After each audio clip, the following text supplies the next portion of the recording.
आज chapter first मैं शुरू करने जा रहा हूँ। भारतीय संविधान, इंडियन कॉन्स्टिट्यूशंस।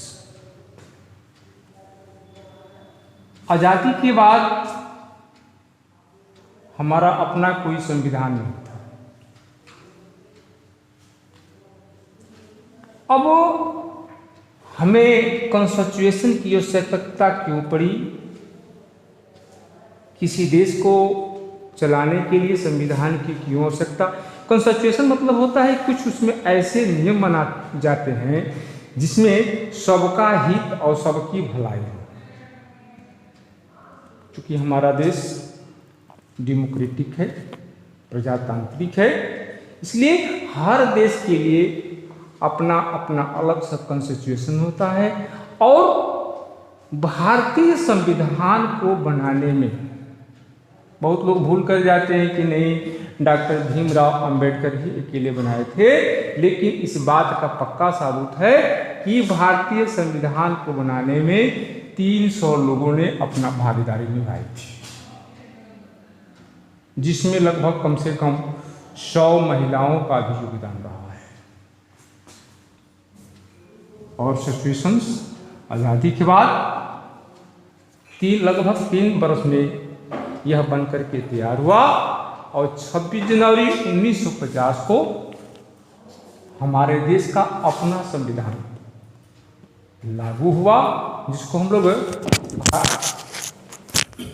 जिसको हम भारतीय कॉन्स्टिट्यूशन के नाम से जानते हैं। इसमें चीफ गेस्ट के रूप में, जो चीफ राइटर के रूप में हम डॉक्टर भीमराव अंबेडकर को रखा गया, क्योंकि वह दलित, वे छोटी बिरादरी के थे।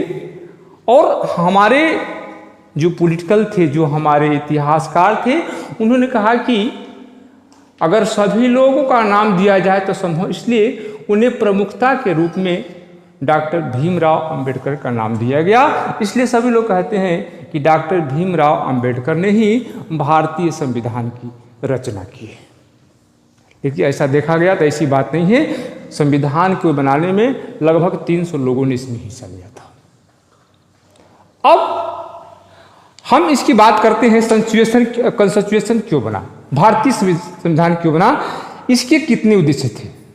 सबसे पहले था लोगों का, जो हमारे भारतीय नागरिक, उनको समान अधिकार की बात थी। पहला कॉन्स्टिट्यूशन का ये था, पहला संविधान का मुख्य पहला था जो हमारे भारत में जो हमारी नागरिकता के बारे में है, सबको एक समान अधिकार होना चाहिए। ये नहीं है कि गरीब के लिए है तो उनका अलग नियम है और धनी है तो उनका लिए अलग नियम है। तो पहला हमारा था कि सभी नागरिकों का एक समान अधिकार प्राप्त हो। दूसरा इसमें कारण था भारतीय का कि जो हमारा सिचुएशन बना है, जो हमारा संविधान बना है, इस संविधान से क्या सभी लोग सहमत है कि नहीं है, इस संविधान से सब लोग खुश है कि नहीं है। इन्हीं का आधार मान करके हमारे संविधान का निर्माण हुआ। और सभी क्षेत्र से लोग इस संविधान को बनाने के लिए आए थे। साउथ से भी लोग आए थे, नॉर्थ से भी आए थे, ईस्ट से भी लोग आए थे, वेस्ट से भी आए थे।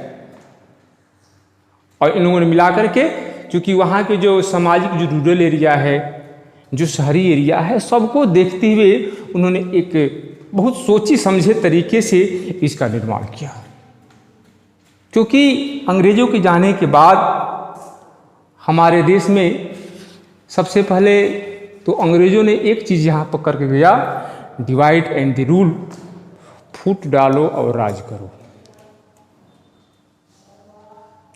और फूट डालो और राज करो की नीति के तहत अंग्रेजों के जाने के बाद लोग आपस में लड़ना शुरू कर दिए कि मैं बड़ा हूँ तो मैं बड़ा हूँ तो मैं बड़ा हूँ। इसी में अब चूंकि हमारा देश बिल्कुल आर्थिक रूप से टूट चुका था, कुछ था, अपना कोई कानून नहीं था।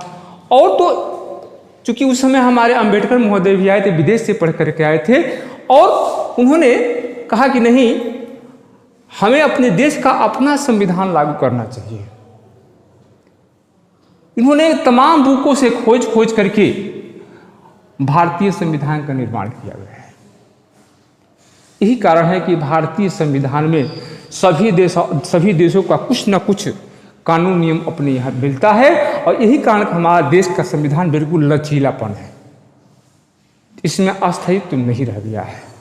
कुछ अमेरिका के लिया गया है, कुछ इंग्लैंड का लिया गया है, कुछ ब्रिटेन के लिया गया है, कुछ रसिया का संविधान लगा हुआ है, और सबको मिलाकर के इस संविधान का निर्माण किया गया है। अब संविधान के जैसे मान लीजिए कि हमें नेपाल को ले लें।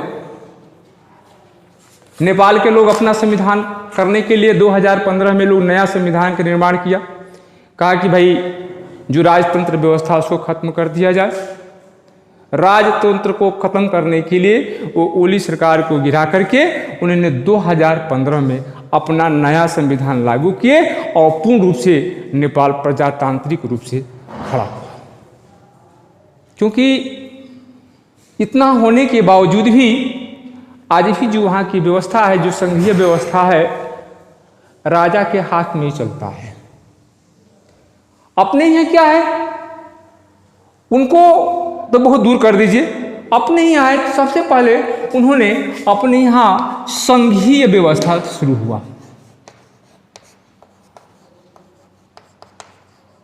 संघीय व्यवस्था, ये संघीय व्यवस्था क्या है? संघीय व्यवस्था में सबसे पहले इसको हम कहते हैं फेडरलिज्म।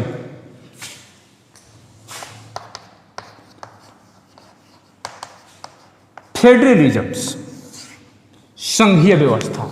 संघ का मतलब होता है जुटता। जुटता, एक संघ में रह करके, मतलब किसी धर्म जाति का पक्षपात न करके हम एक संघ में जोड़ करके अपना संविधान का निर्माण किया गया है, जिसको हम लोग फेडरलिज्म कहते हैं। फेडरलिज्म कहता है कि in India have government level centre Panchayati Raj. जो हमारा पंचायती राज है, जो हमारा नियम है, जो संघीय व्यवस्था है, जैसे हम लोग गांव में कोई झगड़ा होता है तो हम लोग कहते हैं पंच को बुलाया जा, पंच परमेश्वर जो भी निर्णय देंगे वही हम निर्णय को मानने के लिए तैयार होगा। तो पंचतंत्रीय व्यवस्था क्या है कि जब हम एक रहेंगे, जब हम एक मुख से बोलेंगे, तभी हमारे ऊपर ये संघीय व्यवस्था या फेडरलिज्म व्यवस्था लागू होती है, अन्यथा लागू नहीं होगी। जैसे मान लीजिए गांव में 100 लोग हैं, 80 लोग एक तरह बोल रहे हैं, 20 लोग एक तरह बोल रहे हैं। उस अवस्था में हमारा ये जो संघीय व्यवस्था लागू नहीं होगा। जब तक 99% एक तरफ नहीं बोलेंगे तब तक हमारे यहाँ संघीय व्यवस्था लागू होने का मतलब नहीं है, क्योंकि शुरू में ही बता दिया गया था कि जो हमारा कॉन्स्टिट्यूशन, जो हमारा भारतीय संविधान है, सबके एग्रीमेंट से बना है, न कि एक आदमी के एग्रीमेंट से।